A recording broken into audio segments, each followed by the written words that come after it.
شرفونا وفعلا فخر لنا كلنا أن نشاهد اليوم المنتخب العربي المغربي في الدور نصف النهائي كأول منتخب عربي وأول منتخب أفريقي وفي أرض عربية وبحضور وأمام الجماهير العربية. أهلا بكم مشاهدينا الكرام مرة ثانية. نبي نتكلم على المنتخب المغربي اللي فرحنا، اللي أسعدنا، اللي قدم مباريات جدا جدا جدا قوية. البعض كان مايد يصف المنتخب المغربي انه والله فاز بالحظ او راح يفوز بالحظ في بداية البطولة، لكنه اثبت مباراة بعد مباراة بعد مباراة انهم احق بالدور اللي وصلوا اليوم، دور نصف النهائي. صحيح خالد، الحظ موجود في كرة القدم. الجميع يؤمن بالحظ، لكن ما يؤمن به في مباراة وثانية وثالثة ورابعة. لا، هاي مش حظ، هذه جدارة وتطور في المستوى وروح ورغبة وروح الفوز تكبر معاهم. خذوا الثقة ومستوى جيد يقدمونه حقيقة. يعني المباراة الأخيرة ما شاء الله عليهم مستواهم جدا ممتاز، لياقيا بدنيا لاعبين 120 دقيقة وكملوها أيضا 120 دقيقة ثانية. فالفريق المغربي يعني جيد متطور، عناصر اللي عنده عناصر يعني لا تقل عن اللاعبين الأوروبيين حقيقة، كلهم يلعبون في أوروبا، هم واحتياطهم في أوروبا. وقريت معلومة أن أكثر من 300 لاعب محترف مغربي في أوروبا. فأكيد الكرة المغربية متطورة، لها الحق أن تتطلع. والآن بما أنها وصلت باقي مباراة عن المباراة النهائية، فعندها الطموح والكثير يعني بيراهن على وصول المغرب، خاصة أنها تلعب في الدوحة في بلدها تقريبا الثاني قطر، بين تشجيع الشعوب العربية كافة، الدعاء والعواطف يعني في امور تحفز الفريق المغربي انه يروح بعيد الى نهائي الكاس ان شاء الله. ليش البعض مستخسر على المغرب انه وصل لهذا الدور وانه هو قدم عروض فعلا مقنعه يا عصام؟ عشان مش هتكلم بس على العرب، لا العرب اكيد كلهم سعداء بوصول المغرب لقبل نهائي كاس العالم. ممكن يكون العالم لان هم كلهم ما عندهمش يعني محتكرين كل حاجه، واخدين بطوله اوروبا، كاس العالم، بيلعبوا في الشامبيونز ليج، لعيبه مش عايز اقول لعيبه كتيره من افريقيا، في لعيبه كتير من افريقيا ومن المغرب ومن كل الدول العربيه بتحترف بره في اوروبا. بس هم ما بيتوقعوش ان منتخب عربي او منتخب افريقي يقدر يوصل لدور قبل النهائي. بيتوقع انه ممكن يوصل لدور ال 16 اخرهم بالكتير قوي دور الثمانيه. بس المغرب اثبتت ان الكره العربيه والكره الافريقيه في الطريق صح، والمنتخب المغربي صراحه يستاهل وكل اللعيبه والجهاز الفني وكل المسؤولين على الكره المغربيه. احنا دلوقتي كلنا عرب، بنلعب باسم العرب. انا واحد بفتخر دلوقتي بالمنتخب المغربي، الاداء والروح والترابط اللي موجوده في الملعب.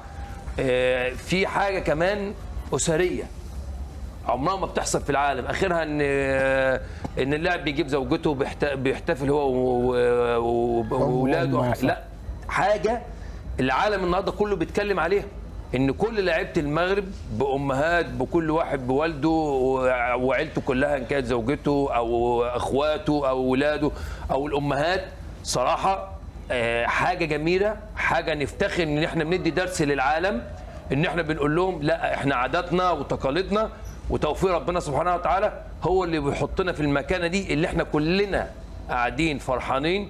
وانا واحد من الناس، انا بقول دلوقتي انا كاني واحد مغربي بستنى مباراه يوم الاربعاء اللي قبل النهائي قدام منتخب فرنسا، عشان نثبت للعالم ان المنتخب المغربي ما وصلش بحاجه اسمها صدفه او وصل بحاجه، لا، وصل باجتهاد، بتعب، بروح، بقلب، بترابط، بدعوات الامهات، بدعوات كل العرب.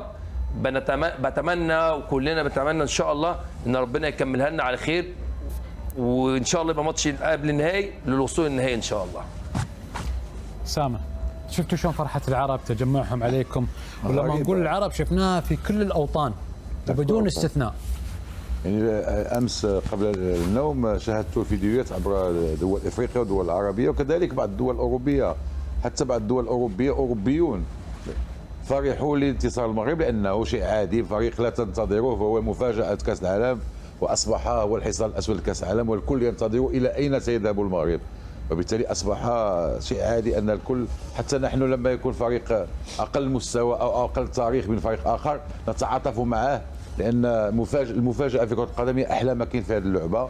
ولو كانت كره قدم علميه 100% او دائما القوي ينتصر على الضعيف لما كانت بهذه الاثاره العالميه اللي فيها الان. باغي نتكلم كذلك على القضيه ديال العائلات. كاين تطور كله في اللؤلؤه في عائلات اللاعبين يعني، والجامعه مشكوره اعطت لجميع اللاعبين الموافقه الكامله باش يجيبوا العدد الذين يريدون من العائلات، وكذلك الامهات. والغريب ما عرفوش شفتوا مع هذا الشيء، الغريب ان جل الامهات يتشابهن يعني. غريب ان حتى في بعض المناسبات يكون اللاعب يقبل يد امه ولاعب اخر يقبل، حتى اللاعبين الاخرين يقبلون رؤوس وايادي الامهات. وبالتالي هناك لحمه، بندي درس للعالم والله. هناك لحمه هذا اللي تكلمت عليها. واذا كان نجح والد الركراكي في شيء، نجح في شيئين مهمين، انه صنع هذه اللحمه كما صنعها قبل ذلك في الوداد، هذا واقع.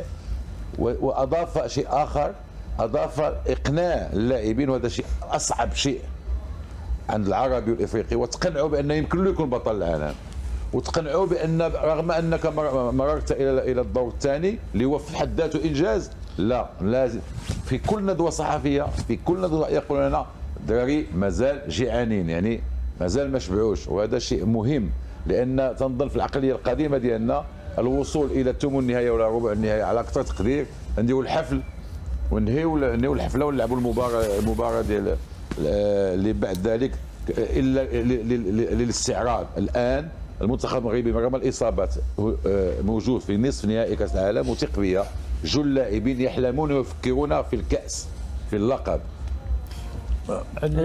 خالد ممكن بس على جزئيه العائلات اعلق عليها اللي قالها عصام، اللي قالها عصام وايضا اسامه اكد عليها اي نعم. فيه مقطع بسيط بقرا لو سمحتوا. اقرا.